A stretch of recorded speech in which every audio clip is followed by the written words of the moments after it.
भाई हमारे देश में आजकल ट्रम्प की इतनी चर्चा हो रही है, इसका कारण क्या है? हमारे देश में आज से नहीं कई सालों से ट्रम्प की चर्चा चल रही है। हमारे देश में तो कई लोगों ने ट्रम्प के नाम के मंदिर तक बना दिए थे। अच्छा, ऐसे क्या बात है ट्रम्प में? देख यार, ट्रम्प के साथ बहुत सारी ऐसी बातें हैं। पहली बार, ट्रम्प दुनिया की सबसे बड़ी सुपर पावर का प्रेसिडेंट है जिसकी इकोनॉमी लगभग 30 ट्रिलियन डॉलर की है। हम अभी केवल 5 ट्रिलियन डॉलर की इकोनॉमी के सपने देख रहे हैं। दूसरी बात, ट्रम्प एक बहुत सक्सेसफुल बिजनेसमैन है। कहते हैं कि वो बड़ा सनकी और अनप्रिडिक्टेबल आदमी भी है। उसका अगला मूव क्या होगा इस बात का पता लगाना इम्पॉसिबल है। वहाँ की मीडिया तो ये भी कहती है कि वो one of the most liar politician है। तीसरी और सबसे इम्पोर्टेंट बात, ट्रम्प मोदी जी के बेस्ट फ्रेंड हैं।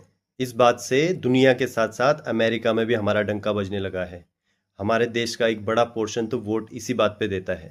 तुझे याद नहीं ट्रम्प की कितनी बड़ी रैली हुई थी हमारे गुजरात में, नमस्ते ट्रम्प नाम से? अरे वही जहाँ 7 फीट ऊंची दीवार से गरीब बस्ती को छुपा दिया था। ऐसी ही एक बड़ी रैली अमेरिका में भी हुई थी, हाउडी मोदी नाम से। और वहां पे मोदी जी ने कहा था, अब की बार ट्रम्प सरकार। पर कुछ लोग और मीडिया तो कह रहे हैं कि ट्रम्प अब हमारा नहीं रहा। इसका क्या मतलब है? भाई, ट्रम्प हमारा कभी था ही नहीं। बस हमने भ्रम पाल रखा था, या ये बोलना बेहतर रहेगा कि हमें भ्रमित किया गया था, मीडिया के थ्रू और पॉलिटिकल नैरेटिव के थ्रू। जब दो देशों के रिलेशन की बात आती है ना, तो दो व्यक्तियों के रिलेशन मायने नहीं रखते। दो देशों के रिलेशन उन दो देशों की फॉरेन पॉलिसीज और उनके म्यूचुअल इंटरेस्ट पे डिपेंड होते हैं। भाई मोदी जी और ट्रम्प इतने अच्छे दोस्त हैं, कभी साथ में देखा है तुमने उन्हें? वो कितने अच्छे से गले मिलते हैं। भाई, गले मिलना और गले पड़ने में फर्क है। जब दो लोगों के पास अपने भाव को व्यक्त करने के लिए शब्द नहीं होते हैं ना, तब दो लोग गले मिलते हैं। जहां तक मोदी जी और ट्रम्प की बात है, वो 5 मिनट तक बिना ट्रांसलेटर के बात ही नहीं कर सकते। हमारे फॉर्मर प्राइम मिनिस्टर थे मनमोहन सिंह, वो कभी किसी के गले नहीं पड़े।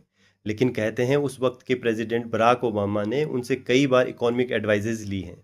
अगर आज ऐसा हो जाता, तो हमारे जो मीडिया है वो हॉट एयर बैलून पे पहले आसमान में जाते, वहां से फिर इस न्यूज़ को टेलीकास्ट करते। पर ये बताओ कि ट्रम्प टैरिफ है क्या?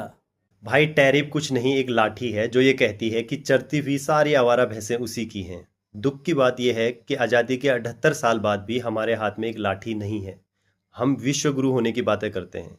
हमारा पड़ोसी चाइना, जिसने हमारे साथ ही चलना शुरू किया था, उसके हाथ में आज उसकी लाठी भी है और बंदूक भी है, इसलिए उसे कोई दबा नहीं पाता।